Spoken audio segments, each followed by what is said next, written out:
GLAAD audience. It's Jeremy Blacklow, Director of Entertainment Media at GLAAD, and I'm here with Jared Ruga, whose film Quiet Heroes, documentary, and I'll let him explain it because he can explain it better than I can, just premiered at Sundance. We just came out of the screening. I'm a bit of an emotional wreck over it because it definitely had a huge impact on me and the entire audience. Jared, tell us about the documentary. Sure. Yeah. So Quiet Heroes is the story of Dr. Kristen Reese and Maggie Snyder, who were the only medical team in the entire state of Utah to treat HIV and AIDS patients at the height of the crisis. And the thing that makes this so unique is we've kind of seen the story of how we responded collectively as a community to the AIDS crisis in New York and LA and San Francisco, and large metro areas where the LGBTQ community had a little more political capital and greater numbers. But in Utah, it was not the same. And in much of the rest of the country, it was not the same. And so, in addition to offering first rate medical care to these people who were exiled from their families and friends, an HIV positive diagnosis meant you often lost your entire network at a time when this terrible disease is actively trying to kill you every day. And so Dr. Reese and Maggie Snyder created this extended family with the Sisters of the Holy Cross, where they were able to take in all of those who everyone else was willing to just let die. And the film goes into that interesting relationship between this clinic that was run by Catholic nuns and these two quiet heroes, these women who came in and were helping to save lives. How did that relationship work? Talk to me a little bit about that. Yeah. So the nuns were running Holy Cross Hospital, and they kept seeing these patients in the early days. Of course, no one knew what it was. And they would refer these patients to Kristen Reese because she was the infectious disease specialist.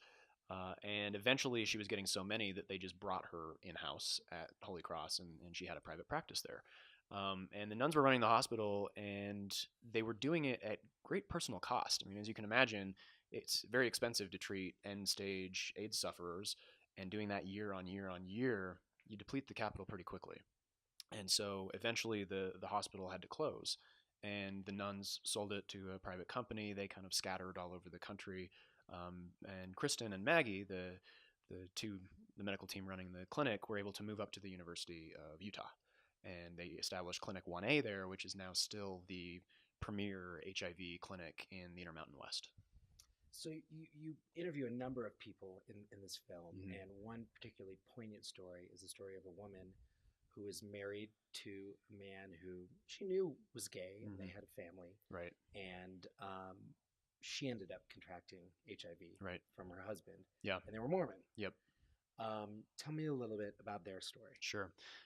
So this was pretty common. The church actually encouraged people who had feelings toward the same gender, right? There was no identity language. Queer theory did not apply back then, still doesn't.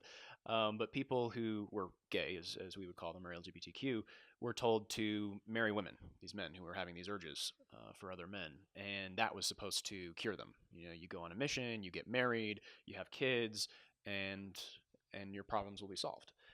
And then you can get into the celestial kingdom, the highest level of heaven, right? And that didn't work, as it turns out. People who are attracted to men tend to stay attracted to men.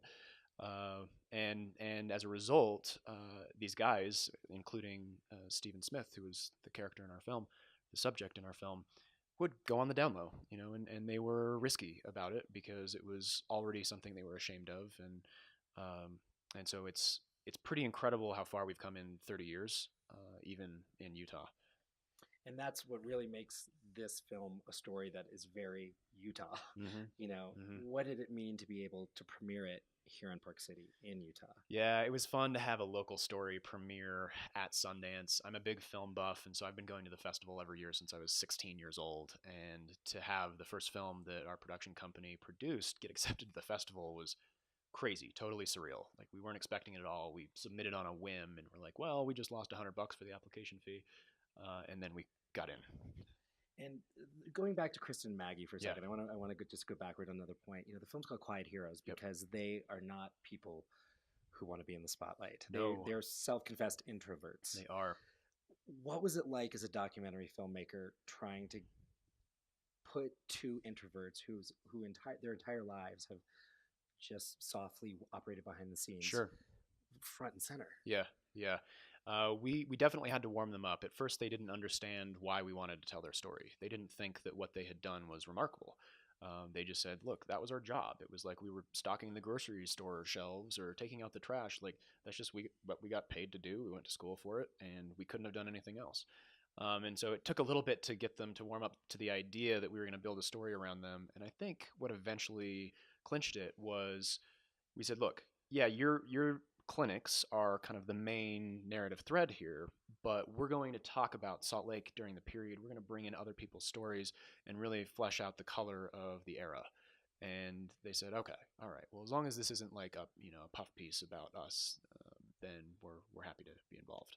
And puff piece is the last words I would use to describe this documentary. What do you hope people take away from watching it? So one of the things we struggled with when making this film was how do we make this relevant today? I'm 29. I was 26 when I initiated the project, and it was important to me that it resonated.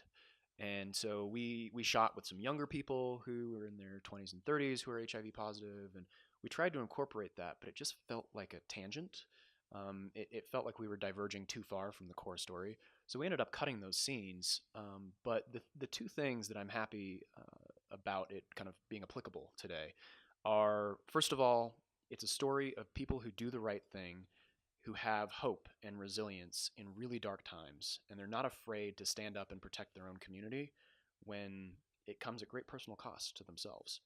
And so even though we're not in the middle of the AIDS crisis anymore, that lesson still applies to see that. And the other thing is HIV is not over. It is absolutely not over. In a lot of high-risk demographics, transmission rates are flat or even rising. And we've got great advancements in medicine like PrEP, pre-exposure prophylaxis, of course. But there is social stigma around taking PrEP. There are issues of distributing it to the people who need it. There's an affordability issue. And so we've made a lot of progress in prevention, but we haven't made a great deal of including everyone who needs to. Absolutely. Yeah. I mean, we're getting a little closer to a vaccine after 35 years of research. We're not really much closer to a cure. So prevention is what we have to do, and we have to invest in it.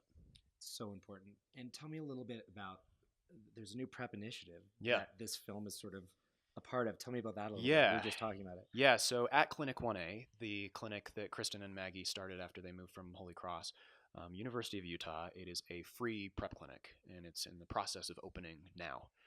And so people in high-risk demographics can go to the university and get a free regimen of PrEP. Amazing. Yeah. Thank you so much for making this film and bringing it to Sundance. Yeah. It's really important. And Quiet Heroes does not yet have distribution, but as soon as it does, GLAAD folks will be telling you how you can watch it. Absolutely. Thanks so much, Jeremy. Thank you. Appreciate it.